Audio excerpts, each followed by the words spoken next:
करवाया है और जो मुकदमा दर्ज करवाया पत्रकार का मुकदमा 323 में दर्ज किया गया है और उन दबंगों का झूठा मुकदमा 324 में दर्ज किया गया। आईपीसी की 324 धारा जो है वो 323 से भारी धारा है। तो ये स्थिति है, यानी कि उस निर्दोष पत्रकार के ऊपर डबल अन्याय हुआ है कि एक तो उसको सरेआम मारा गया है, उसके बाद उसी के ऊपर दबंगों ने मुकदमा भी दर्ज करवा दिया है। इसके लिए मैंने उप जिला अधिकारी को ज्ञापन सौंपकर ये मांग की गई कि उस मुकदमे को, फर्जी मुकदमे को खत्म किया जाए और दबंगों के ऊपर सही कार्यवाही करते हुए, उचित कार्रवाई, न्यायोचित कार्यवाही करते हुए उनको सही दंड दिलाया जाए कानून से, क्योंकि कानून सबके लिए है। सरकार के लिए भी कानून है, सरकार के नुमाइंदों के लिए भी कानून है, आम जनता के लिए भी वही संविधान, वही कानून है।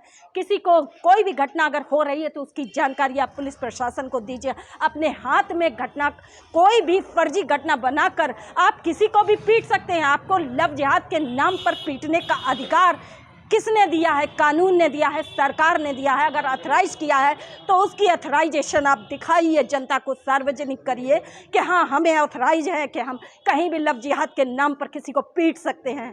तो इस चीज़ को आम जनमानस में इतना भय व्याप्त है, पूरे क्षेत्र में आक्रोश व्याप्त है, लोग चर्चा कर रहे हैं कि इस तरह से अब यहाँ पर किसी को भी पीट दिया जाएगा।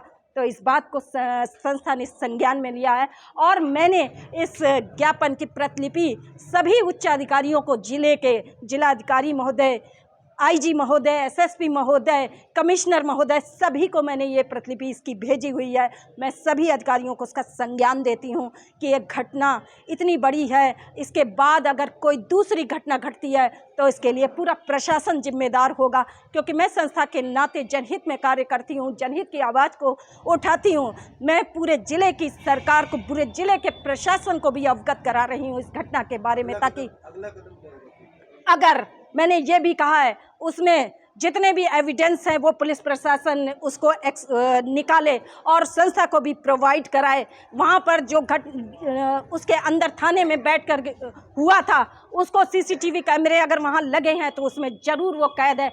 जो मुकदमा उन्होंने फर्जी दर्ज कराया है, उस समय तक 10 बजे तक मैं भी थाने में मौजूद थी, कोई चोट नहीं थी, कुछ नहीं थे, सारे लोग बैठे हुए थे।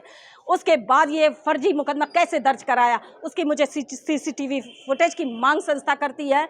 और इसके अलावा मैं ये भी बताना चाहती हूँ कि वहाँ पर जब मैं मौजूद थी तो मेरी आवाज़ को दबाने के लिए भी आज मैंने यहाँ पर उप जिलाधिकारी महोदय नवाबगंज को एक ज्ञापन सौंपा है, एक लिखित प्रार्थना पत्र दिया है, जिसमें 14 तारीख को रिछोला चौकी के सामने एक पत्रकार के साथ में जो भाजपाई दबंगों द्वारा एक घटना कारित की गई थी, उसमें बुरी तरीके से एक पत्रकार को भी मारा गया था। पहले उससे पूर्व एक शिकंजी बेचने वाले गरीब को मारा जा रहा था। उस घटना को वो देखने के लिए भीड़ जमा थी, उस देखने के लिए वो पत्रकार वहाँ देखने लगा तो उन लोगों ने उस पत्रकार को भी निशाना बना लिया और उसे बुरी तरह से मारा पीटा गया भाजपाई दबंगों के द्वारा। तो वहाँ से किसी तरह उस पत्रकार ने, उसके हाथ में मोबाइल था, वो छीन लिया गया। फिर किसी तरह जब उसके पास मोबाइल आया उसने मुझे संपर्क किया, यानी संस्था को संपर्क किया। मैं तुरंत वहाँ से अपने बरेली आवाज़ से चल पड़ी और यहाँ पर पहुँची लगभग 8 बजे शाम को। घटना उससे पहले की थी। उसके बाद सारा मामला थाने में था और थाने में जो हुआ वो उसकी चश्मदीद गवाह मैं भी हूँ। और वहाँ पर थाने में बैठकर भाजपाई दबंगों ने लव जिहाद का मामला बताया, जबकि मैंने पूछा, वहाँ विधायक, माननीय विधायक जी भी मौजूद थे हमारे, उनके अनुज मौजूद थे, उनके सारे साथी मौजूद थे और वो लोग भी मौजूद थे जिन्होंने ये घटना कारित करी थी। तमाम भीड़ मौजूद थी, पुलिस प्रशासन मौजूद था।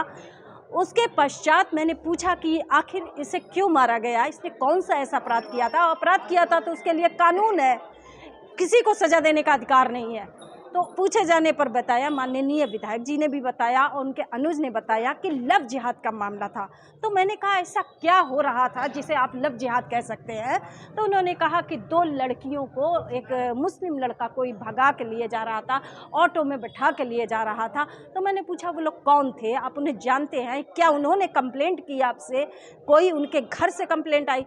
तो बोले हम उन्हें जानते ही नहीं हैं, वो कहाँ है, कौन है, कहाँ चले गए, इसका कुछ अता पता नहीं। यानी कि किसी भी घटना का कोई सिर है न पैर है। उसके बाद लव जिहाद के नाम पर ये बर्बरता नवाबगंज क्षेत्र में की गई है। ऐसी बर्बरता आज तक नवाबगंज क्षेत्र में नहीं हुई है, चाहे सरकार कोई सी भी रही हो। आज एक नई नींव डाली गई है नवाबगंज में कि इस तरह से बर्बरता और मानवता को शर्मसार करने वाली, सरेआम किसी निर्दोष को पीटने वाली घटना कारित की गई है। तो संस्था इसका पुरजोर विरोध करती है और इस संबंध में आज उप जिलाधिकारी महोदय को ज्ञापन सौंपा है संस्था ने और मांग की है कि दोषियों के विरुद्ध हमें कड़ी कार्रवाई चाहिए। और उस पत्रकार की दूसरी व्यथा सुनिए कि उस पत्रकार का मुकदमा तो थाने में दर्ज किया गया है, लेकिन उन दबंगों ने भी बाद में फर्जी मुकदमा पुलिस पर दबाव बना के, सत्ता ने पुलिस पर दबाव बना के एक मुकदमा उस पत्रकार के मौजूद थी। तो मेरी आवाज़ को दबाने के लिए भी माननीय विधायक जी व उनके अनुज और उनके साथी इतनी जोर मेरे ऊपर बरसे थे कि एक महिला को डरा धमका दिया जाए ताकि वो कभी भविष्य में इस तरह की किसी पीड़ित के लिए आवाज़ ना उठा सके। लेकिन पैनी नज़र सामाजिक संस्था हमेशा अन्याय के खिलाफ खड़ी रहेगी और सुनीता गंगवार की आवाज़ को जब तक वो जिंदा है कोई दबा नहीं सकता है, किसी पीड़ित के लिए नहीं दबा सकता है।